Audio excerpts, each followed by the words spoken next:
sejam bem-vindos à Top TV SC. Eu sou a Nega Ramp e este é o programa Conta Pra Nós. Hoje os convidados especiais é o pastor Eliezer e a sua esposa Vanessa, à frente da Assembleia de Deus aqui do município de Cunhaporã. Sejam bem-vindos ao Conta Pra Nós. Obrigado, Nega. Obrigado ao estúdio aqui Top TV, né? Deus abençoe. Muito bom estar aqui, né, para responder as perguntas, conversar, bater um papo, eu e minha esposa, Vanessa, e também deixar a Vanessa aqui se apresentar, né, falar alguma coisa aí. Obrigada, Nega, pelo carinho de sempre, obrigada pelo convite de nós estarmos aqui, sendo muito bem recepcionados por você toda vez, né? Obrigada por lembrar de nós também. Vocês moram no meu coração, de todo o coração. Eu até quero mandar um beijo. Dona Terezinha, mãezinha, muito obrigado por tudo, por todo o carinho que eu tenho certeza que esse casal maravilhoso está realizando também no município de Cunhaporã. Primeira pergunta, então vamos lá. Como é um casal tão jovem administrar, contribuir com a palavra de Deus, entrar nas famílias cunhaporenses e da região, um casal tão jovem quanto vocês? Então, Nega, eu vou começar por mim, depois a Vanessa vai contar um pouquinho da história dela também. Eu, desde a minha juventude, desde a minha adolescência, eu já convivo com essa história, com esse propósito, com esse chamado. Eu, como pastor hoje, eu vejo que ser um pastor não é simplesmente estudar teologia, simplesmente ter um certo conhecimento. É um chamado de Deus específico para algumas pessoas. E esse chamado, ele tem se cumprido dia após dia. Se eu falar para ti que meus 5 anos de idade foi a primeira vez que eu vi alguém olhar para mim e dizer, você vai ser um pastor. Deus está falando comigo que você tem um propósito sacerdotal como pastor. E a minha juventude, a minha adolescência, com 15 anos de idade, eu assumi o primeiro grupo de jovens para liderar. 15 anos. Com 15 anos. Eu tinha jovens de 17, 18, 20, aqueles que ficavam um pouquinho mais no grupo, que não tinham casado ainda, lá nos 30 anos de idade. Sim. E a gente ainda, saindo da adolescência para a juventude, já começou. Com 18 anos de idade, eu assumi a primeira igreja. Eu assumi o primeiro... Onde foi? Em Chapecó. Chapecó. Isso, em Chapecó foi a primeira igreja que eu assumi, comecei a trabalhar, né, naquela igreja, solteiro ainda, né? Ainda não namorava minha esposa, depois nos conhecemos. E é interessante que o propósito de Deus, às vezes na nossa vida, ele faz as coisas acontecer naturalmente quando nós deixamos ele trabalhar. Por quê? A Vanessa, ela está um pouquinho escondida esse dom, mas ela gosta de cantar, né? Também canta. Tem uma voz magnífica. Isso, ela canta.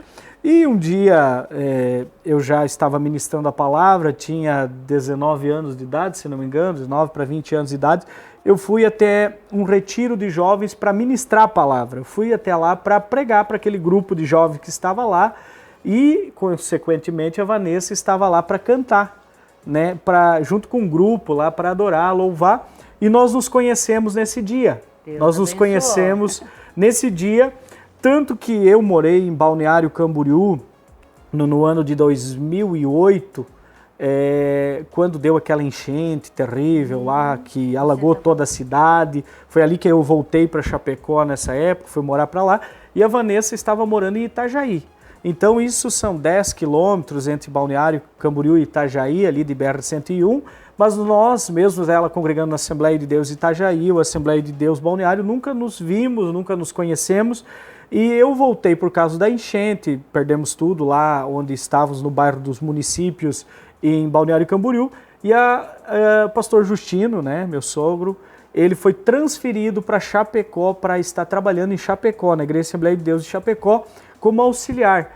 E ali aconteceu então de nós nos conhecer nesse dia que eu estava ministrando a palavra, ela louvando. E a gente foi... Vocês já se conheceram dentro da igreja, de um ambiente cristão, né? Da Assembleia. Isso. E aí a gente começou a namorar. Isso em um ano a gente namorou, noivou e casou, né?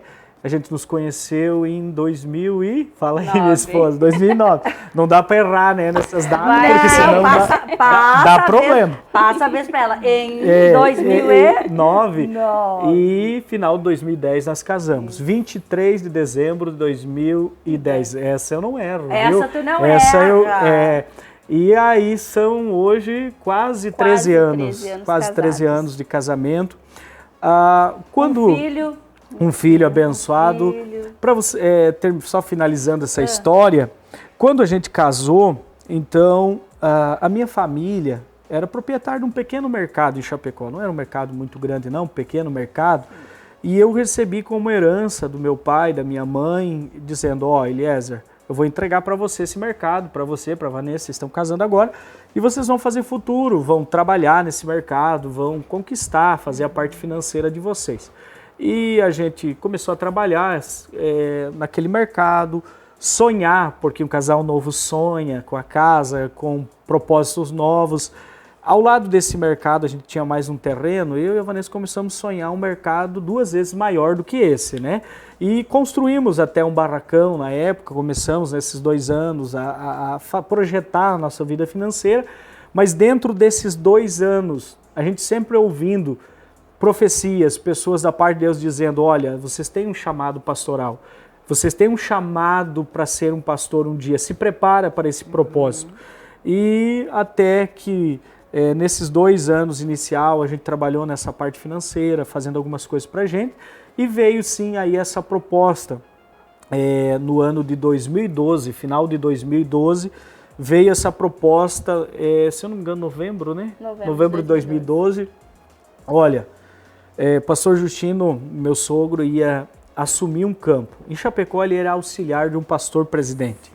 E todo sonho do pastor auxiliar é um dia se tornar pastor presidente, né? Estar comandando uma cidade e assim por diante, na Igreja Assembleia de Deus. E ele foi para Guaraciaba, a primeira cidade onde fomos trabalhar em Guaraciaba, só que tinha muitos problemas financeiros, a igreja ainda não tinha uma certa estrutura, alguns problemas estavam enfrentando a igreja. Tinha sede própria? Tinha, mas a parte financeira era o mais complicado, algumas situações que a igreja estava enfrentando naquela época. Tinha poucos membros. Poucos membros, na época, se eu não me engano, 48 membros tinha na cidade de Guaraciaba, sendo que é 12 mil habitantes, parecida com a população cunhaporense. É uma cidade até certo bonita, estruturada, mas a igreja, a Assembleia de Deus em si não estava, não tinha florescido ainda para a cidade, né?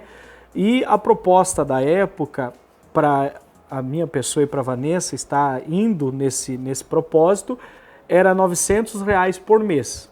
Esse era o nosso salário e nós tínhamos que sobreviver com esses R$900, que era um empresário que tinha sentido no coração de nos manter por 2 anos na missão, investir na nossa vida. E até na época a gente tinha, graças ao bom Deus, uma certa finanças, Deus tinha nos abençoado, e a gente tinha que tomar uma decisão no sentido assim, vamos viver para as finanças, para conquistar finanças, ou nós vamos para o propósito e o chamado na nossa vida. Eu, particularmente, não tive nenhuma dúvida de ir para o propósito e o chamado, né? As finanças não foram o que atraiu o meu coração, mas sim aquilo que eu ouvi, em vez de menino, aquilo que Deus sempre tinha falado. Interessante. O que eu disse para minha esposa no dia do convite, até foi um dia engraçado, né? O meu sogro me ligou, pastor Justino, uma meia-noite mais ou menos, né? E quando o sogro te liga... segunda-feira. É uma segunda-feira. O sogro liga meia-noite, né? E diz: eu quero ir na tua casa conversar contigo. À meia-noite? À meia-noite. Eu disse: meu Deus, alguma coisa aconteceu, né? Fiquei preocupado. A esposa reclamou. A esposa bateu o fio lá, alguma coisa. Cara, e ele sentou assim no sofá da minha casa e disse: então, Eliezer, eu tô indo assumir um campo em Guaraciaba, uma cidade chamada Guaraciaba. A estrutura é difícil, as entradas são difíceis. Talvez eu possa até citar aqui, entrava menos que R$3.000 na época para manter 2 famílias, mais água, luz, combustível, Sim, toda uma estrutura, né? Tem, que toda a família isso, tem. que a igreja administrativa administrativa também, de uma igreja. Não. Nós éramos novinhos, eu tinha 21 anos, aliás, é 23. Isso. Então, ali... Eles são novinhos. Então, ali, quando isso aconteceu, ele veio e disse, olha, hoje à noite eu estava jantando com um empresário e contei, olha, tem uma proposta assim para mim assumir uma cidade, assim como pastor-presidente, e eu tô nessa assim com meu coração bem apertado pela questão da situação que está a cidade, eu ir sozinho para lá e tal. E esse empresário, até depois eu posso mandar esse link para ele, Davi Rocha é o nome dele, tem uma empresa, uma construtora. Ele disse assim, ó, pastor Justino, faz uma proposta para o Eliezer, por 2 anos eu vou manter ele lá com R$900 por mês. Se ele aceitar a proposta, diz para ele que eu cuido dele por 2 anos lá para ele fazer missão nesse lugar. E quando a proposta veio, eu falei para minha esposa e disse, olha, Vanessa, você sabe que Deus vem falando desde a nossa juventude, desde quando a gente era criança ainda, para isso iria acontecer na nossa vida. Então é melhor nós ir hoje debaixo de uma bênção de Deus do que a gente querer lutar com as nossas forças na vida financeira e acabar patinando, sofrendo e tendo que ir com prejuízos depois. Então eu disse, vamos procurar o meu pai, minha mãe, vamos entregar o mercado novamente, que era de família, muitos anos, e nós vamos para a obra, seguir esse caminho, esse propósito na nossa vida, né? Foi tempos em que nós tivemos que nos adequar na nossa vida financeira, né? Saber que era aquele valor que nós tínhamos para sobreviver, se alimentar, né? E até você perguntou sobre o filho.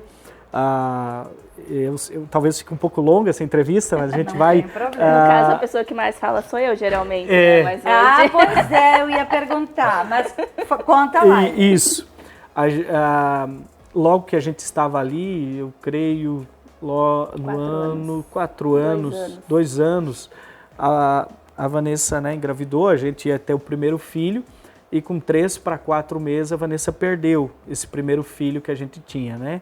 Até foi uma história assim bem sofrida, foi um momento difícil, hospital, corretagem, toda aquela situação que passou, que mulheres sofrem, que mulheres, né, algumas já passaram, algumas que vão ver isso, talvez sirva um ato de fé para você, que talvez também passou, ou está sentindo essa dor nesse momento também. Nós passamos por isso, mas sempre Deus foi o nosso auxílio. Para ver que Deus não tira da gente as dificuldades, né? Isso, passar. Verdade. A gente precisa continuar acreditando, ter fé. Isso. E logo depois, eu creio 8 meses depois, um ano depois, aí teve o Lorenzo, a gravidez do Lorenzo, né? Foi uma gravidez sim de risco, havia algumas situações nela, né, que a gente precisava ter muito cuidado, mas quando veio ao mundo o Lorenzo, ele conhece pediatra porque ele tem que ir cada período, mas não que eu passo em farmácia, que vou para lá, para cá com ele, é muito saudável, sabe?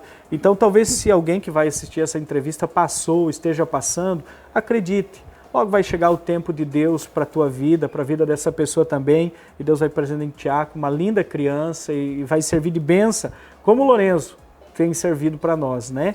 Então, tu imagina, nega, então nós temos a finança de R$900 por mês. Um filho nasceu, agora é fralda, é leite, é tanta coisa. Não vai nem pro começo. Mas quando você tem propósito, quando você diz, não, eu vou viver para as coisas de Deus, Deus jamais vai nos deixar sozinhos. Jamais, jamais, jamais, jamais. Para resumir essa história um pouquinho, eu fui com 78 quilos para a missão, para a obra. Então, quem vai assistir hoje já vai ver que essa dificuldade não foi da minha vida. Foi superada. Porque os irmãos ajudaram. Sempre. Às vezes nós estávamos lá em casa, eu e a Vanessa, a gente não é de abrir muito os nossos problemas também. Às vezes os irmãos da igreja precisam de uma palavra de fé, de esperança, e eles não esperam que o pastor às vezes venha chorar, contar uma necessidade e tal, porque às vezes eles precisam da gente, né? E muitas vezes nós conversando na nossa casa dizendo, que vontade de comer isso, ou que a gente podia fazer isso. Mas pra isso... vocês verem que Deus não deixa as dificuldades, agora vou te dar o peixe, não vou te ensinar a pescar, meu Isso filho. aí, verdade. E a questão sempre dava alguns dias depois, ou no outro dia, sempre Aparecia alguém lá em casa, um irmão dizia, ó, eu senti de Deus de ir lá no mercado e comprar isso para você. A gente quer te abençoar com isso, coisas que a gente falava no oculto, coisas que era nós dois só, sabe? Mas era um cuidado de Deus naquele detalhe. Talvez era uma coisa tão pequena para alguém, mas para nós era uma coisa tão grande, porque era coisas que a gente estava tendo experiências com Deus. Esse Deus que chamou é o mesmo Deus que cuida da gente aos mínimos detalhes, né? Então, ficamos lá 4 anos e 3 meses em Guaraciaba. Eu digo que Guaraciaba é uma cidade que vai ficar na minha história, porque lá foi o primeiro campo que eu trabalhei na missão, lá eu fui aos graus do ministério, ao evangelista, o primeiro passo, lá o Lorenzo nasceu, no certidão dele tá como São Miguel do Oeste, porque nasceu no hospital, mas né, foi registrado em Guaraciaba. Lá eu perdi meu pai também em Guaraciaba, faleceu. Na época meu pai infartou em Chapecó, então não havia mais uma situação para ele ficar como eu estava lá, minha irmã também estava na época em Guaraciaba nos ajudando na missão. A gente decidiu, então o pai vai para Guaraciaba, a gente vai ajudar a cuidar dele aqui. E ele começou a lutar com a hemodiálise, os rins, né, pararam. Sim. E a hemodiálise é um processo difícil, né? E ao longo do tempo, 3 vezes por semana e tudo mais. Mas enfim, lá eu perdi, lá a gente velou uma parte em Guaraciaba, depois foi a Chapecó, onde é a terra, onde ele foi. Sim. Muitos anos trabalhou na igreja lá também, então lá foi velado ele. Então... alegrias e tristezas. Alegrias, é um misto de alegrias e tristezas, mas em tudo a gente viu a boa mão de Deus na nossa vida, porque mesmo com essas finanças debilitadas, a gente chegou e colocou nosso coração lá, porque o grande problema, nega, é quando as pessoas elas pensam em crescimento, mas não deixam o coração onde está. Né? A gente jamais pensou, vamos ficar um tempo aqui, um dia ou a nossa convenção ou vai vir e vai nos dizer muda para outra cidade melhor. Não, a gente colocou o nosso coração lá e diz esse povo precisa da gente, essa igreja precisa da gente e é aqui que a gente vai se instalar e é aqui que a gente vai fazer a nossa história também, né? O pastor Justino e a dona Terezinha estavam em Guaraciaba também. Isso, ele era o meu pastor presidente, eu era o auxiliar dele, né? O segundo pastor, o vice-presidente da igreja. Então, nesse período, só para ter uma noção, em Guaraciaba, a gente construiu 1, 2, 3, 4 igrejas. A gente construiu no interior, pertencia a Barra Bonita na época, a gente cuidava da Igreja Assembleia de Deus lá, a gente construiu linha 25, linha 3 de Maio, a gente construiu em Guaraciaba outra linha, Laranjeira, Ouro Verde, a Casa Pastoral, Salão de Festa, a igreja sede hoje que existe em Guaraciaba, se talvez algum que vai passar vai lembrar dessa história, no segundo trevo, indo em direção a Dionísio Cerqueira, a São José do Cedro, você olhar para a tua esquerda, você vai ver a Igreja Assembleia de Deus bem grande, um pouquinho para baixo do trevo. Aquela foi o pastor Justino e o pastor Eliese que construíram aquela igreja. A igreja era na época de 9x14, não era uma igreja tão grande. E na época a gente virou a frente dela, ela era para um lado, a gente virou para a BR ela e fez de 14, se eu não me engano, por 22 ela. O que ela era de comprimento, ela se tornou largura e a gente fez uma igreja muito bonita, tá lá os irmãos congregando hoje. Aí foi feito apartamento da igreja, salão de festa da igreja. Isso tudo que eu estou falando para ti, pastor Justino pegando numa colher de pedreiro e o pastor Eliezer. Né? Nós não tínhamos finança para pagar pedreiro. Vocês nós literalmente colocavam a mão na massa. Literalmente colocar a mão na massa. Né? Literalmente trabalhar, fazer mutirões com a igreja. Teve muitas vezes, fomos 10, 11 horas da noite batendo concreto. Porque assim... Talvez o sistema de administração da Assembleia de Deus é um pouquinho diferente em algumas comunidades. Tem comunidades que tem o pastor e tem um grupo que administra a parte financeira. A Igreja Assembleia de Deus não, é o pastor que administra finanças, parte de construção, Faz tudo. toda a parte, E a né? responsabilidade também é toda dele, Toda né? dele, diante da Receita Civil, Federal. legal, toda, né? Toda a questão é o pastor que responde, que está na atividade. Tem uma diretoria. Existe Uma diretoria, mas a responsabilidade é toda do pastor, é o CPF do pastor que está ligado na Receita Federal, que está... Sim. Olha que interessante. O pastor presidente é o que comanda, aí tem o vice-presidente, segundo vice, tem secretário, tesoureiro, segundo tesoureiro, tem conselho fiscal, toda essa situação, Sim, né? sim. Mas é sempre o pastor que puxa à frente, se né? prestar conta Isso. para a comunidade, entre aspas, a Isso. diretoria, mas é o teu CPF que na verdade falou que vai está para- vinculado a essa responsabilidade. Então, mas a gente fez um cálculo assim por cima, nesses 4 anos e 3 meses, nós passamos 3 anos e 8 meses construindo. Foi o finalzinho ali que a gente estava numa possibilidade de mudança, que a gente estava finalizando algumas construções, que a gente deu uma paradinha.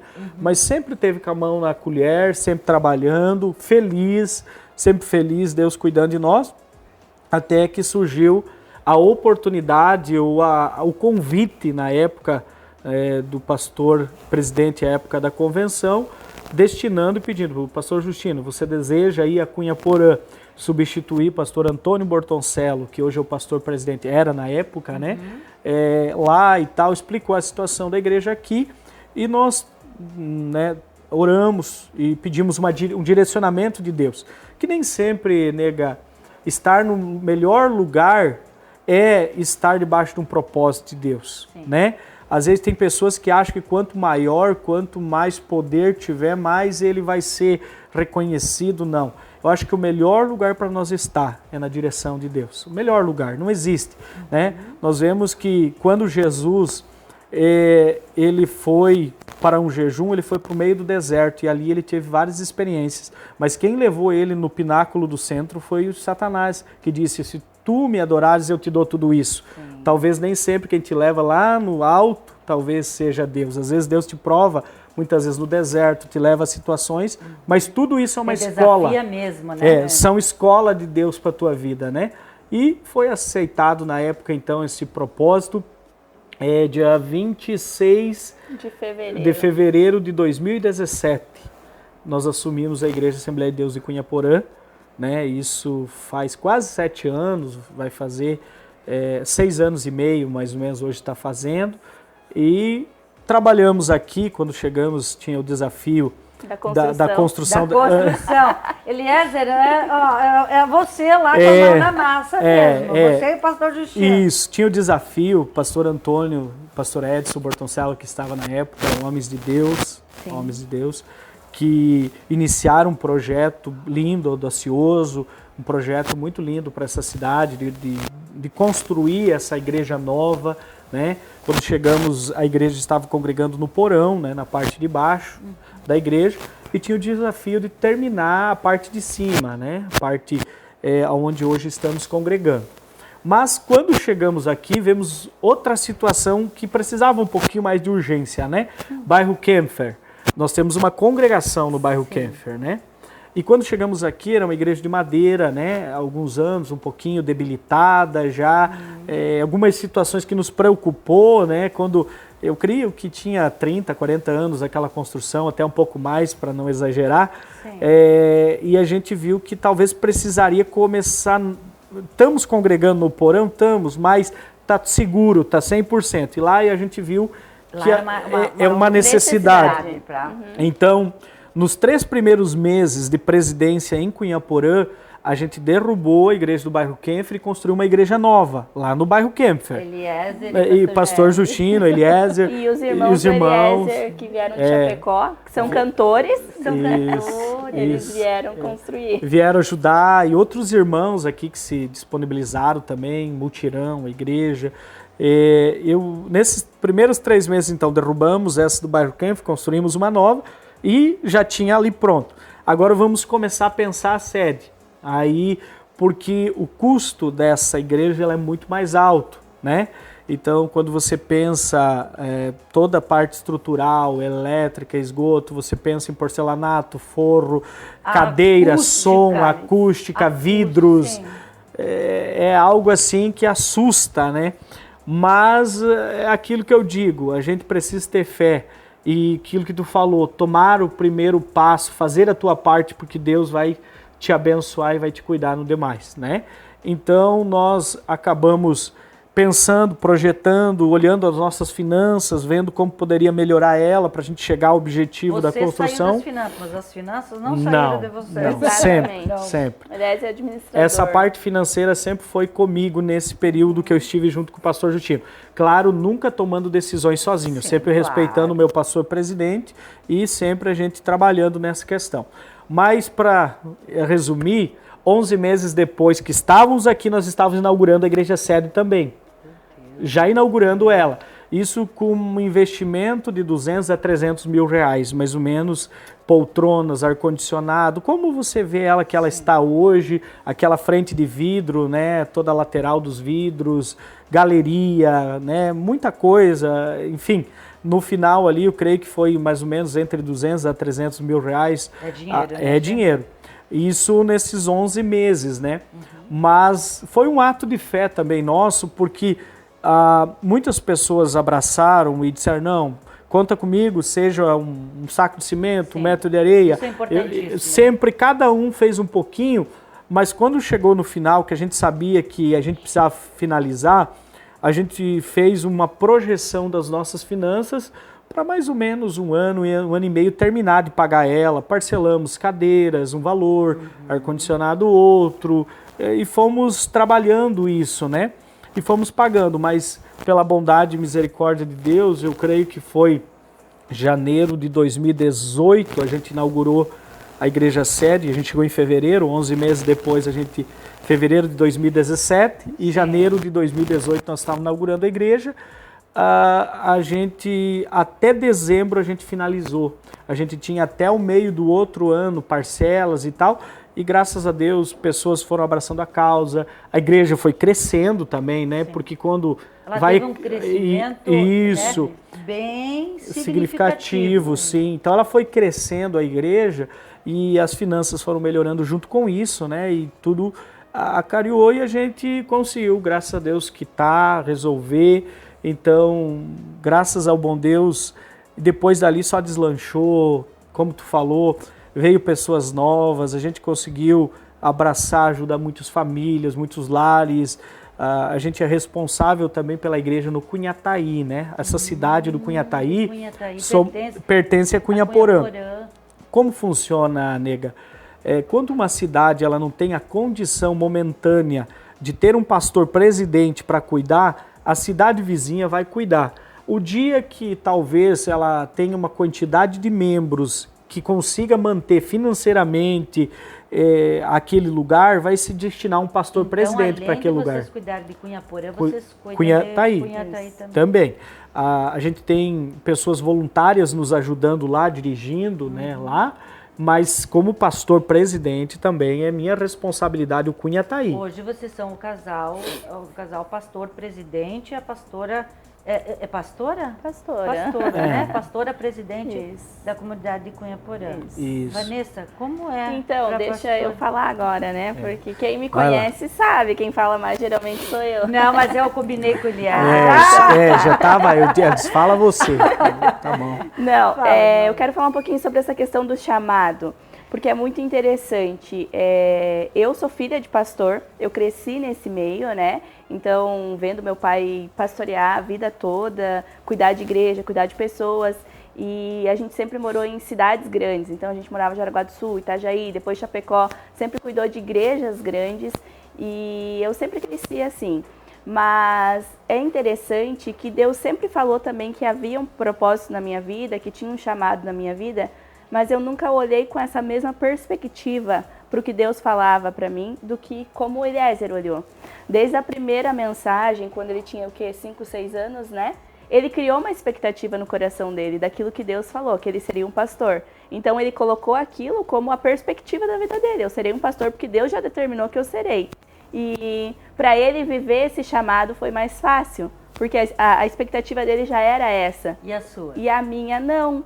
porque eu como moça, como menina, vivenciando as partes boas e também as partes mais difíceis da obra, porque a gente lida com pessoas. Sim. E lidar com pessoas, ser pastor é ser psicólogo, é ser médico, ser aconselhador, é um conjunto de coisas, né? Sim. Não é só aquela parte que as pessoas veem lá nos púlpitos, da parte da honra, da parte boa, né? Tem as partes que não são tão boas, então... É 24 horas. Exatamente, tu não tem rotina, tu não tem um horário, hoje eu vou acordar, vou fazer isso. Não, é conforme a necessidade daquela semana, daquele dia. Você tem pessoas dentro da sua casa, você não tem hora. Isso, você tem que estar disponível para as pessoas também, né?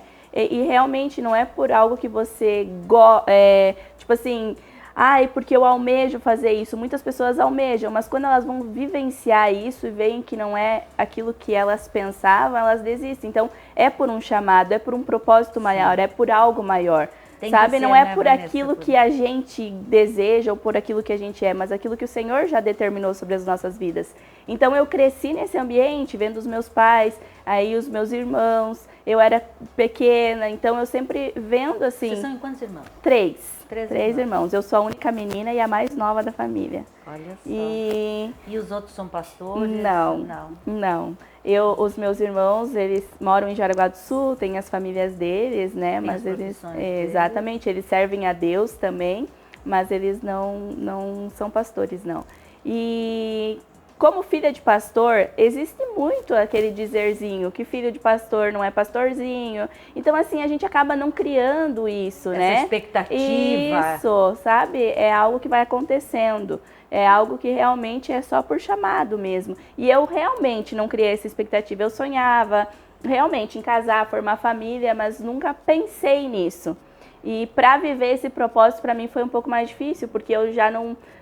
na primeira proposta, eu não me joguei assim que o Eliezer, para ele foi a maior alegria, foi a confirmação de tudo que Deus vinha falando para ele. E para mim foi assustador. Meu Deus, porque eu olhei com a ótica humana, eu olhei com a minha visão naquele momento, eu olhei o lado financeiro, eu olhei para os sonhos e projetos que nós tínhamos, eu olhei para a questão, eu era jovem, sabe? Sim. A gente sonha com coisas. Olha os desafios que Deus Exato. E aí eu entendi, a gente conversou, e é engraçado que quando meu pai chegou e contou pra gente naquela segunda-feira, meia-noite, o Eliezer, ele não olhou pra mim e me falou, o que tu acha? Não, ele simplesmente olhou pro meu pai e falou assim, eu vou. E eu fiquei chocada. Minha mãe olhou pra mim, nós todos ficamos, porque todos esperávamos que ele ia falar, não, a gente vai conversar, sim, pastor, eu vou te dar uma resposta e tal. Não, ele falou, eu vou. Ele não titubeou em nenhum momento. E com essa autoridade dele, eu entendo, eu fui, mas eu também fui. Eu fui com medo. Ele não, ele foi com alegria, prazer, disponibilidade para servir o reino. Eu fui realmente como mulher, né? Sim. Com medo também já por essa questão de ser filha de pastor. Então, mas assim, são 10 anos, né? Que a gente está na obra. E olhando esses 10 anos, eu não me arrependo um dia de ter ido. Então, mesmo com medo,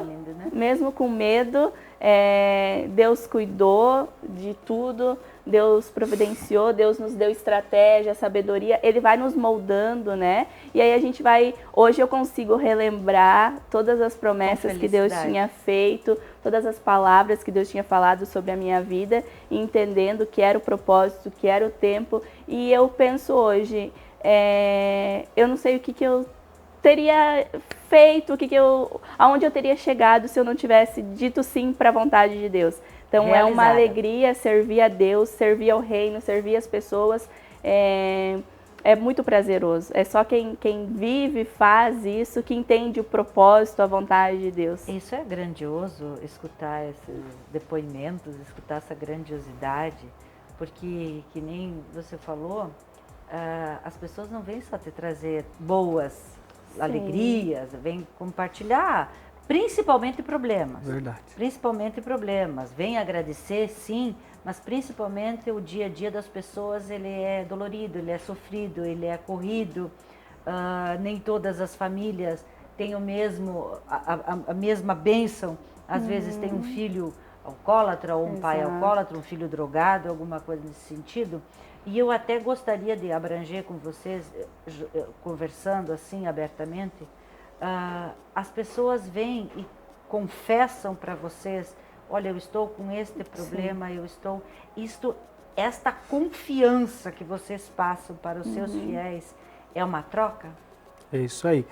A gente, como a Vanessa já falou, trabalha muito com o ser humano, pessoas, né? Então, a parte vulnerável das pessoas a gente conhece, né? Muitos têm sempre um sorriso no rosto, consegue ter uma formosura, algo nesse sentido. Mas o pastor é a pessoa que sempre eles vão chamar no momento da dificuldade.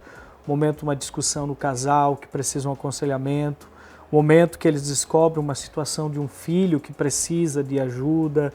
Então, sempre nós somos chamados. Só para você ter uma noção, aconteceu aqui em Cunhaporã, né? A gente não cita nomes, mas nós estávamos num congresso, eu lembro, de jovens, isso 2019, 20, ali antes da pandemia, acho que era antes. 18.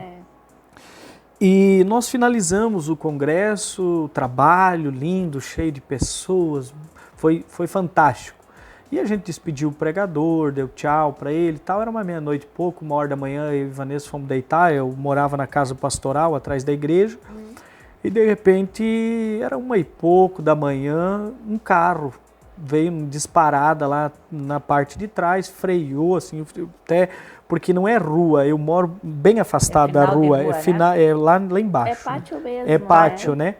E eu pensei, meu Deus, o que aconteceu, né? Eu saí para fora, uma pessoa veio correndo em minha direção e disse, corre comigo, que um familiar meu acabou de se enforcar e ainda está na corda e eu preciso de alguém, eu não tenho coragem de ir lá, olhar essa pessoa, eu não tenho coragem.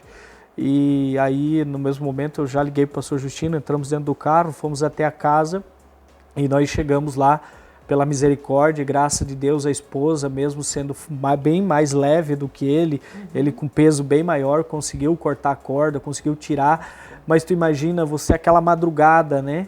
Sim. Que você precisa falar com uma pessoa que decidiu tirar a vida e não quis mais viver, e você precisa orar por ela e pedir que a misericórdia se derramasse sobre a vida dela. Então, assim, são situações que é uma que a gente está relatando, mas a nossa vida como pastor, às vezes a gente passa do nosso dia em torno de 15 horas a 20 horas, às vezes, indisponível da igreja. Nem sempre, tem algumas pessoas que criou-se uma mentalidade porque eles veem algumas coisas na televisão, alguns pastores, algumas denominações, que pastor é rico, que pastor come nas costas da igreja, porque tem carrão, porque tem isso, porque tem aquilo. Agora, eu queria convidar quem tem uma mentalidade dessa para me acompanhar num dia. Entrar nas casas que eu entro, ir nos lugares que eu vou, acordar às 7 da manhã, ir para a igreja no momento de oração, sair dali e orar por enfermos, visitar pessoas, cuidar da parte da construção da igreja, cuidar da administração, cuidar dos idosos, né, que estão precisando, cuidar de pessoas que estão vulneráveis, que precisam de alimento. Até essa questão social é uma coisa que nos move muito, é uma coisa que particularmente o pastor Eliezer, ele tem muito isso no coração, né? Eu e Vanessa amamos essa parte de poder ajudar pessoas. Por exemplo, teve algumas vezes, não poucas, que a gente reuniu a comunidade para fazer eventos para cirurgia de pessoas da igreja. Não cirurgias baratas, mas cirurgias às vezes com valor elevado, porque a gente pôde juntar a comunidade e dizer assim, ó, vamos fazer um x-salada, por exemplo, e isso vai destinar para uma cirurgia de uma pessoa. Eu acho que é um... Esses x-salada, vocês fazem lá no porão. Isso, lá no porão da igreja. Isso, e eu sou a mestre Cuca. Por exemplo, a gente faz o que, uns 6 meses atrás, um pouco mais, não, faz mais. 1 ano, a gente reuniu a igreja em uma Santa Ceia, que é o dia que todos os membros vêm para cear, e tinha um irmão que estava... não, essa faz menos. Essa, uns 3 meses atrás, a gente reuniu a igreja e tinha um irmão que estava passando uma dificuldade, precisava de uma cirurgia urgente, o SUS era um pouco moroso para resolver essa situação. No final da Santa Ceia, eu disse, olha gente, nós temos essa situação, essa pessoa está sofrendo, não está conseguindo trabalhar, não está conseguindo viver, é dor constantemente. Hoje nós vamos aqui juntos levantar o valor da cirurgia para ele. E aí eu disse, cada um que queira ajudar, nós vamos agora levantar aqui. Dá no seu coração, e dar, cabe no seu cada bolso, um, né? tipo, poder doar um pouquinho de si para aquele momento daquela pessoa. Porque a gente tem que ter uma lógica que hoje a gente tem que entender que não é sobre valores, né? É sobre amor pessoas. mesmo, Isso. né? E ali, pela bondade de Deus, naquela noite a gente conseguiu levantar junto com pessoas. E não foi eu vou dar 1.000, outro vou dar 2.000, não. Foi 50, foi 20, foi 30, mas 80% de que estava ali, aposentados, pessoas que não são de muitos bens, mas disseram, eu vou doar um pouquinho da minha pessoa para essa, entendeu? Isso foi, as pessoas saíram dali se sentindo importante também, eu faço diferença na vida de uma pessoa, então agora a gente montou... Que bom que a gente pode ajudar. Isso. Né? Quem sabe amanhã a gente não sabe a trajetória da nossa vida, se não vai também precisar ser ajudado. Mas isso é bíblico, toda semente que a gente lança na terra, a gente produz frutos e amanhã, quem sabe, numa necessidade alguém vai abraçar a nossa causa também, né? E agora a gente abriu o nosso mercado solidário lá na igreja.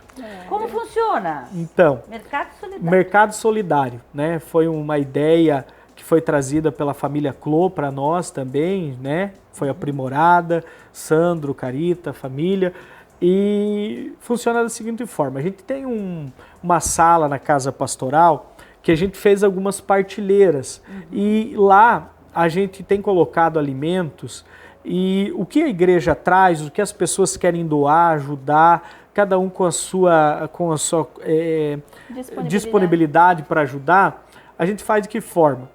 Porque às vezes a gente forma uma cesta básica, nega, e leva na casa de uma pessoa, às vezes o arroz, o feijão, o azeite, o sal, ele tem, às vezes o básico, mas falta uma pasta dental, falta talvez um leite, falta produtos de higiene, produtos de limpeza. Precisa um detergente, precisa um sabão, algumas coisas, né, que não tem. E o que foi feito? A gente montou esse mercadinho, ele seria um mercadinho assim, bem pequenininho, mas quando a pessoa está passando uma necessidade, ele nos procura ou a gente vai até a casa, quando a gente vê a necessidade de alguém que está precisando, a gente pega um valor, vamos supor aqui, R$200, entrega para aquela pessoa uma ficha.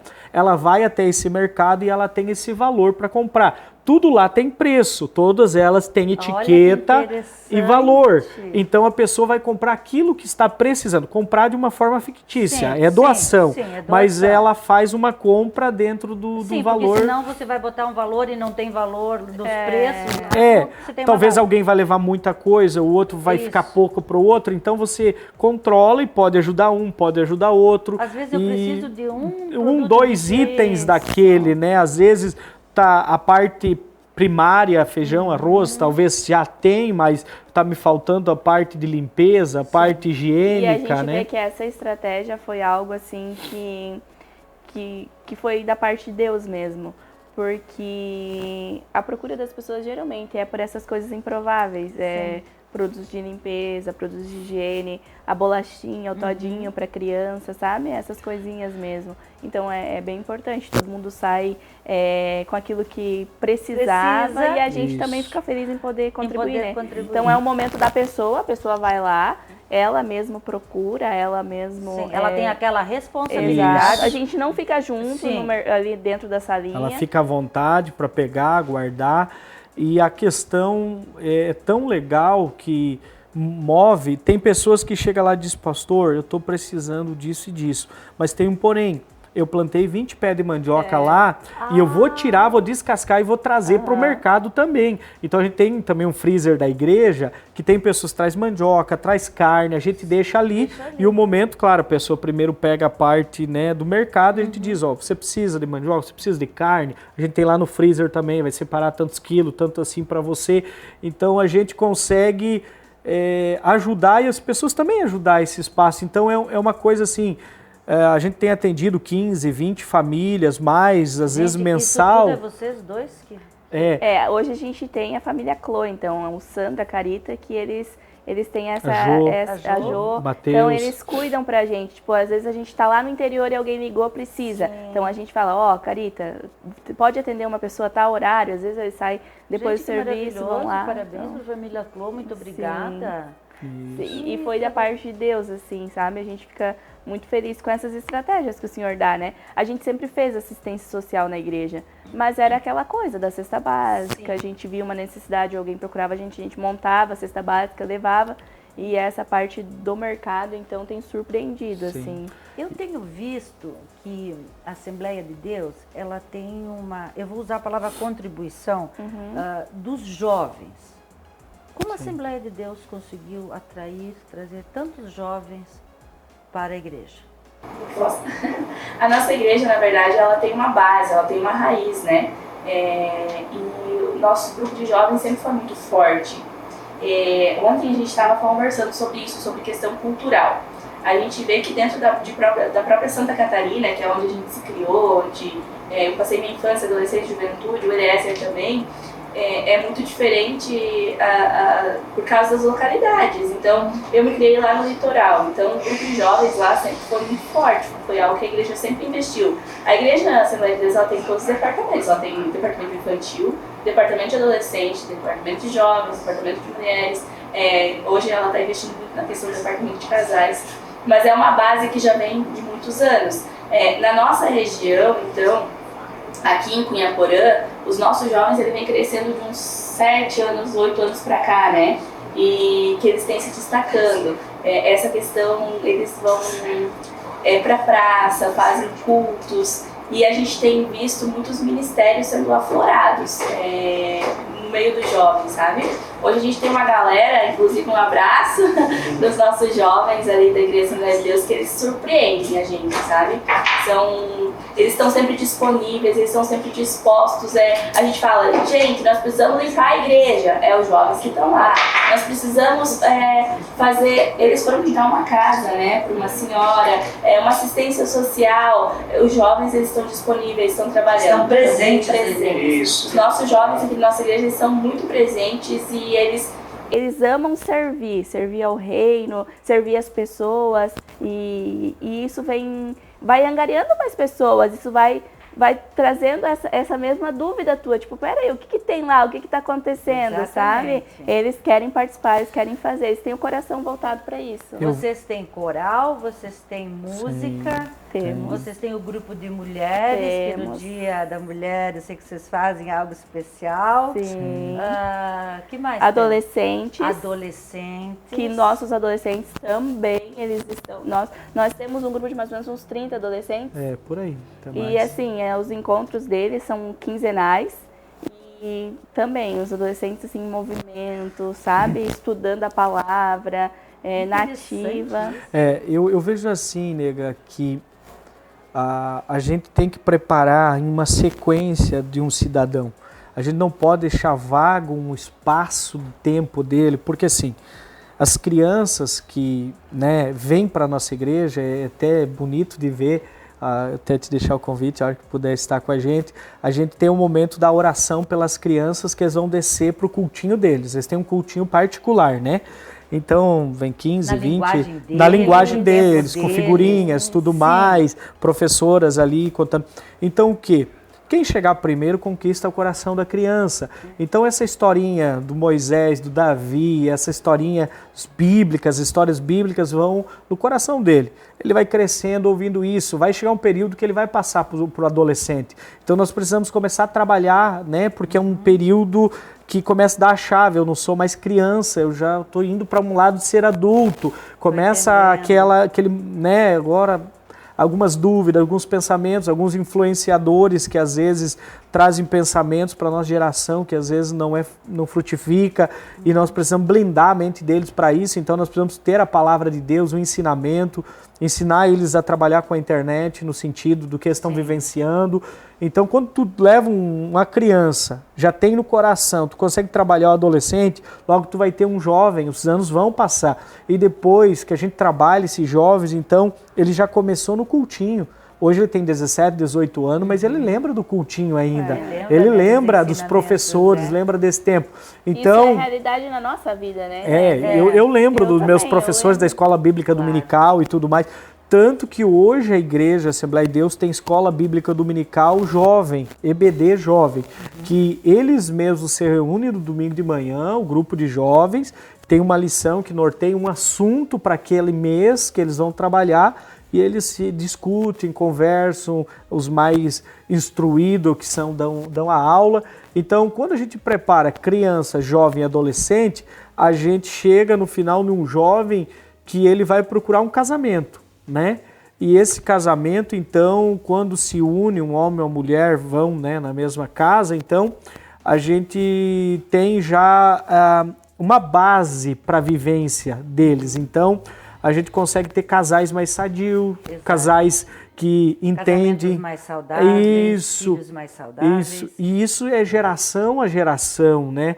Eu tenho aqui na igreja 5 gerações de famílias, que o vô lá está com 82, 83 anos, a filha está com 60, vem o neto com 30 e pouco, 40, já vem o bisneto com 15, 16. Tem que saber administrar todas essas gerações. Isso. Na verdade, num contexto só, num pilar só. Exato. É verdade.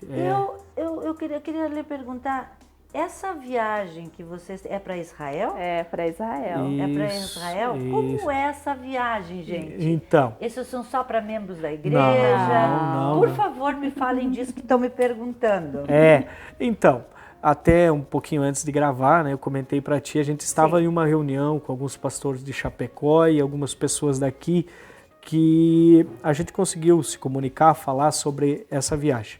2022, a gente queria presentear o pastor Justino com um presente que fosse inesquecível para a vida dele, né? E o sonho da vida dele sempre foi ir a Israel, né? Sempre conhecer Jerusalém, conhecer essa história, vivenciar a história, né? E eu falei com meus irmãos na época, Elias e Eliseu, né, meus irmãos, e eles disseram, nós vamos ajudar.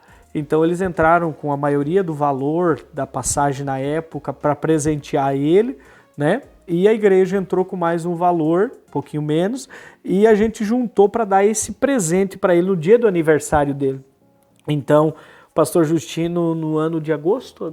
No mês de agosto, novembro de 2022, ele foi viajar, foi para Israel, foi conhecer. E os mesmos pastores, eles resolveram fazer agora mais uma caravana, né? São alguns pastores de Chapecó, mais alguns irmãos que a gente conhece de Chapecó, e para formar uma caravana precisa em torno aí de umas 30, 40 pessoas para fazer esse grupo ir. Então, eu e Vanessa sempre tivemos esse sonho também, né? Todo cristão, eu acho, que tem o desejo, tu imagina, de estar no Mar da Galileia, onde aconteceu tanta história, conhecer o Mar Morto, onde você flutua em cima da água, você poder ver o Gólgota, onde Jesus foi crucificado, poder ver o túmulo de Davi, poder vivenciar toda a história. Conhecer a história da humanidade, na essência. Na essência. Então, a gente sentou, conversou, né, nossas finanças, fomos pensando, e a gente assinou faz um mês as nossas passagens, né? A princípio, parcelamento, tem uma forma que eles trabalham, a empresa muito legal, Montana Tour é o nome dessa empresa, né? São 15 dias de experiência. Quando será essa viagem? Junho de 2024. Junho de 2024. As pessoas que querem ter mais conhecimento, saberem mais, podem procurar você? Pode. Tem algum telefone, Eliezer, Vanessa, que as pessoas podem entrar em contato, que fica mais fácil, até por WhatsApp, alguma coisa assim? Posso deixar aqui. Por favor. 998 18 36 16. 98 18 36 16. Gente, entram em contato para vocês saberem mais sobre essa viagem, que vale a pena. Isso, é muito bom. Eu acho que o investimento em você são 14 dias, isso? 14 dias. Essa viagem, a princípio, vai ser como? A gente vai, claro, a São Paulo a gente pega, eu creio que a gente vai parar na França, a primeira parada vai ser na França. A gente vai parar na França ou Roma, está sendo decidido ainda para ver o que vai ficar mais viável. Depois dali a gente vai direto a Tel Aviv. Tel Aviv, capital hoje de Israel, né? E ali a gente começa as viagens para Israel, né? Conhecendo todo o espaço bíblico, tudo aquilo que foi falado.